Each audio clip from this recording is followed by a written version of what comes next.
Hi, this is Stu Stover again. One of the topics that I like to cover, particularly in micro, although frankly it should be Econ in general, is the question of healthcare.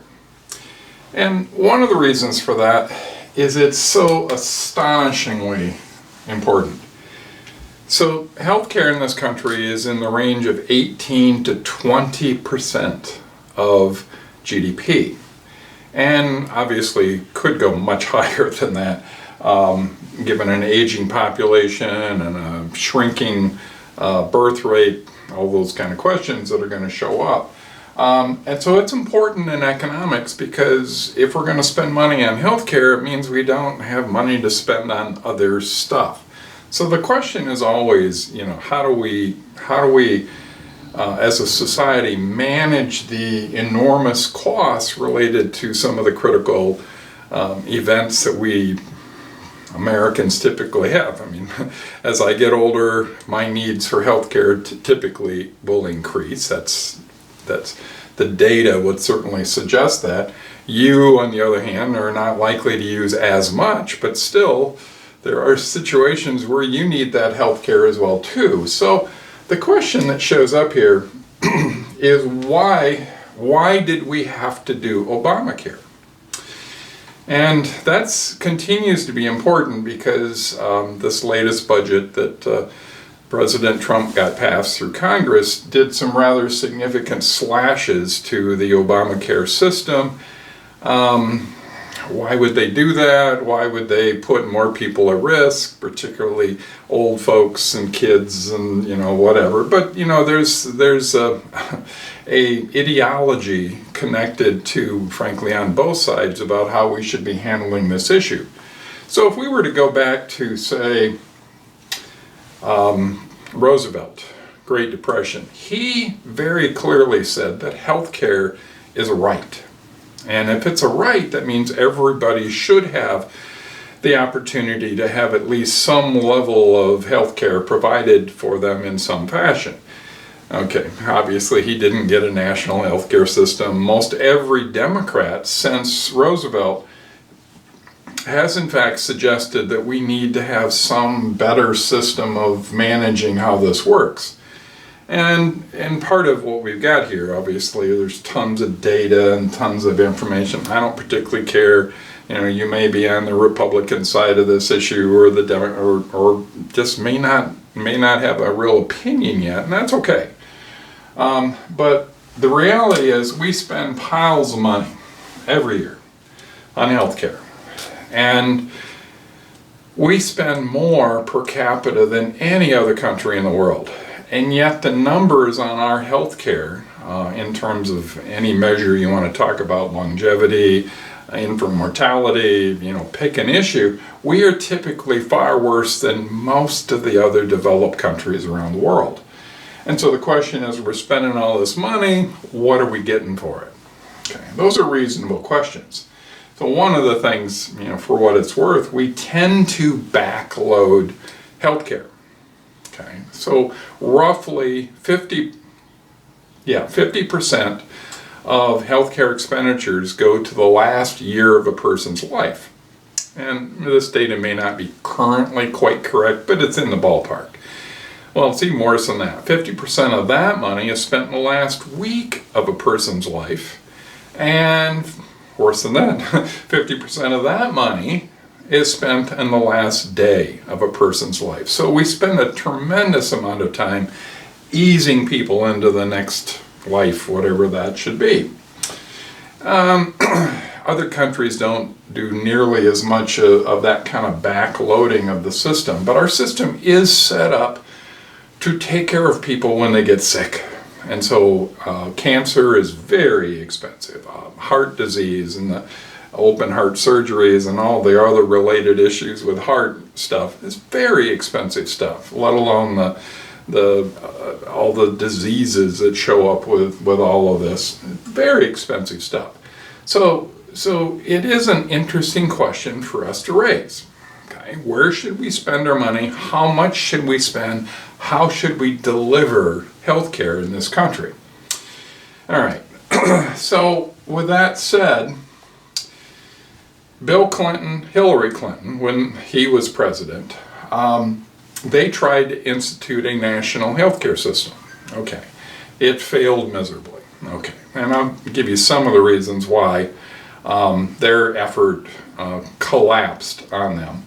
But the issue was, surprisingly enough, and again, this is gone in history for whatever reason, even though it wasn't that long ago.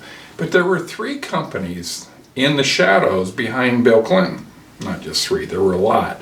And those 3 companies were General Motors, Ford, and Chrysler. And what were they saying? That Japan had a national healthcare system, and the burden of healthcare costs was not put upon the business. It was more broadly spread across society. What did that mean? Well, it meant that Toyota, Honda didn't have to spend all this money that General Motors, Ford, Chrysler did on healthcare costs and healthcare insurance for their employees. It gave them, and this is what Ford, General Motors said at the time, a $2,000 advantage in the workplace or in the marketplace. Is that a lot? You bet it is, in terms of sales and all sorts of other issues that would show up. And so they were saying that to, language of the day, level the playing field, we have to remove some of the burden from the business community and spread it in some other fashion across society to cover these costs, because obviously it's hard to compete if you have a $2,000 ankle weight around, and it makes it hard to compete. And so they went after it, and they said, okay, Bill and Hillary, that we've got to dramatically cut costs, we got to create a different system. And so they went after lawyers, because they viewed lawyers, and some people have said that 40, and I have no idea how we would really determine this, but 40% of healthcare costs are simply related to lawsuits and lawyers. Okay, so what does that mean? I mean, obviously there's a bunch of lawsuits that are won by the lawyers, and that adds a tremendous cost to the healthcare system. But it also means that hospitals, doctors do a lot of unnecessary testing for no other reason than to protect themselves if something goes wrong and they get hauled into court. Kind of a dumb system to do that. So one of the things that Hillary, I should say Hillary most prominently here, wanted to do was make it harder for some of the lawyers to make excessive amounts of money off things that may or may not have been egregious faults of the healthcare system for whatever reason. But it wasn't just lawyers, but it was concerned about how much doctors were able to make in the system. And the doctors that were going after Medicare, Medicaid, kind of abusing the process in some fashion. But so it was hospitals, it was lawyers, it was doctors, it was insurance companies. I mean, they were going to go after everybody. What do you suppose happened when it became obvious they were going after everybody? Everybody locked arms and went, nope, nope, nope, we're not doing this. We like the current system. We don't want to take less money. We don't want to have rules on this. Pharmaceuticals would be included in all of that. And so the problem was, yeah, it was hard to get after what Bill and Hillary were trying to do with modifying healthcare. So when Obama came along, he was looking at the reality of what was happening across broadly the American society, saying, we got to do something. I mean, this is crazy what we have allowed to emerge as our system in America for a whole host of reasons. So, but he also didn't want to offend all these groups, and so and it's one of the problems I think we have with Obamacare today is that we should have probably done a bit more cost-cutting, cost savings, prioritizing, anyway. But that's a whole nother question. So let me start with, why did we do Obamacare? Cost of healthcare was shooting up exponentially. So not just 2%, 5% a year, but it was just mounting incredibly rapidly. And so what you had is, because of that, businesses couldn't maintain their insurance programs for their employees at reasonable levels just because the cost is going through the roof. And so what was happening is they were actually not providing employees with raises, saying, your raise got eaten up in that health care increase for our health insurance. And so you had this business model where they were shifting the cost of health care to the employees. And so you get a 3% raise, but you also get a 10% increase in the cost of your health care. Did you actually get a raise, or are you worse off than you were before? Well, right. And so businesses were shifting. And we also had the rise of, I'm going to use a technical term here, crap insurance. Crap insurance basically means, when does it kick in? When does it cover anything? Maybe never. And so your deductibles are very, very high. It only covers certain kinds of things.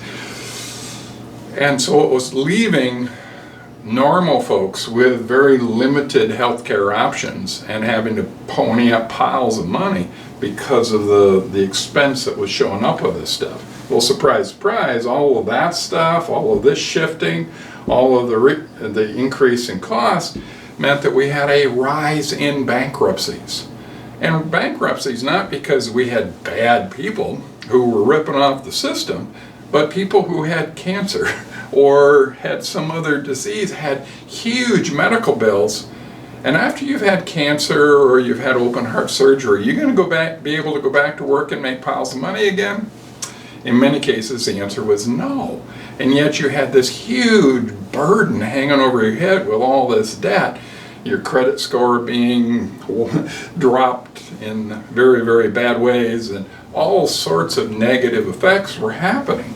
And so bankruptcy, simply because people couldn't figure out any other way to get out from underneath this expense that they had incurred, typically, not because they asked for it or set themselves up for something, but it just happened because that's the way the world works, and certainly as we get older. So what that meant was, all these factors, you had a dramatic rise of uninsured folks.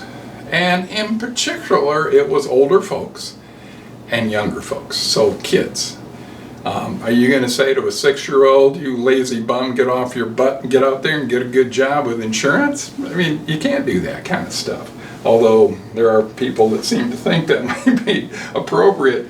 But this dramatic rise meant you had all sorts of people who were hanging out there at high risk.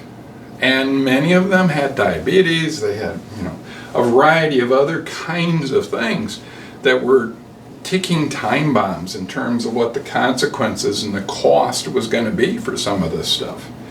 You also had, and I don't know how we allowed this. Guys, I apologize that I haven't been able to track down exactly how this showed up in America. But back in the old days, you could leave your job, go get a different job, and the insurance was typically reasonably seamless. There'd be some changes, some things better, maybe some things worse, but in general it was pretty seamless. Well, what happened is, if you had a pre-existing condition, okay, that's diabetes, that's a million different things that could happen to you. When you show up at the new job, the health insurance says, we don't cover pre-existing conditions. What?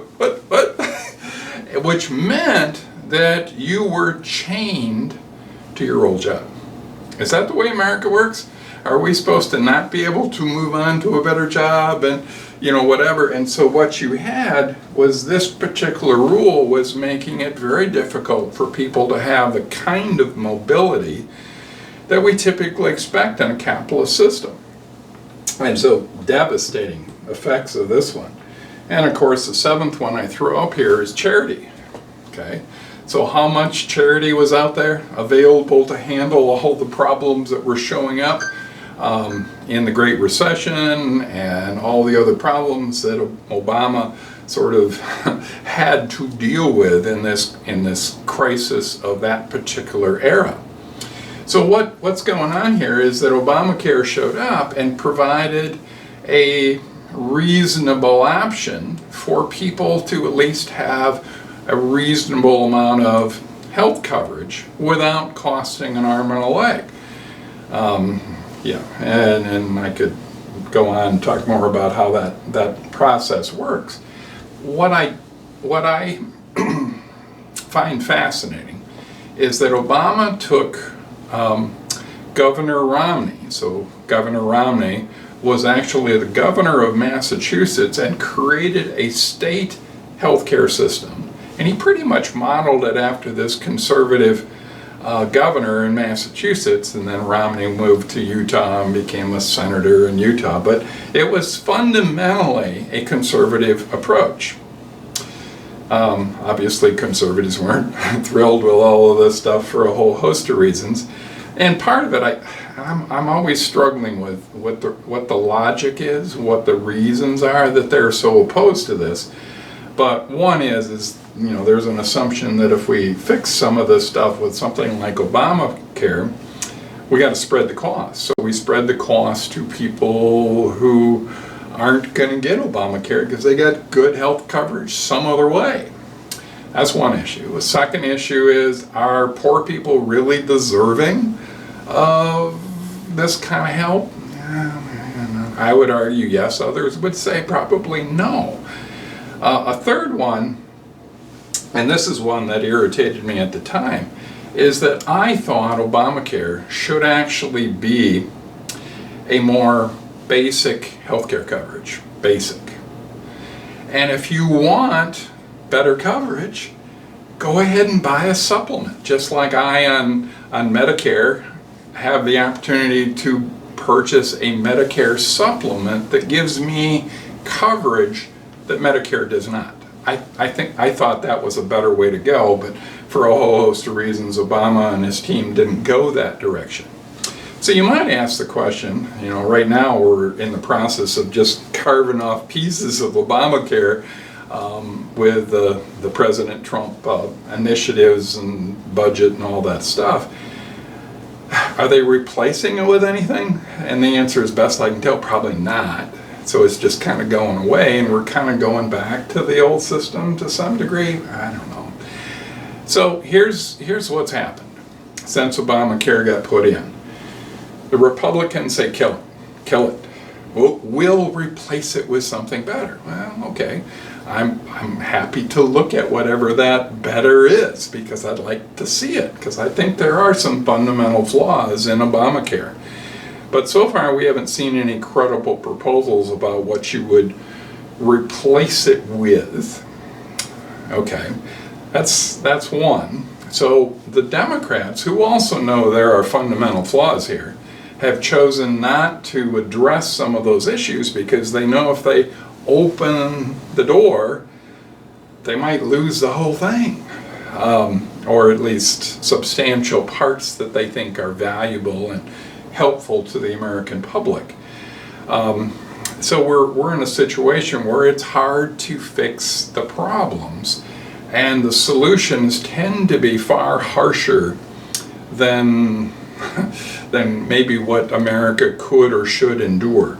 And so it's going to be interesting to see in this next time period what Congress and the President choose to do about dealing with health care for the most at risk, and how do we deal with cutting costs? I mean, there's no question we got to figure out some mechanism to cut costs without dramatically affecting quality in some sense. What you have around the world, the Canadians, the Scandinavians, tend to have pretty reasonable universal health care systems and cost a whole lot less, and the numbers seem to be better. So in my opinion, for what it's worth, we got to be looking at what works in those systems and figure out what we can bring into our system that would make our system a better system. So the reason that it matters, let me go back to where we started, it's a pile of money that we are spending, and production possibility curve suggests if you spend it here, it means you can't spend it anywhere else.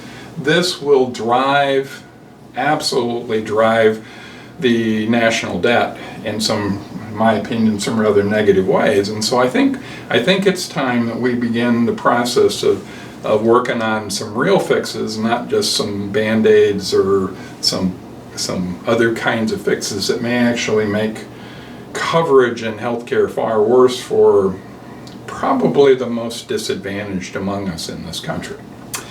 Well, we will pick up some other topics soon. Thank you very much.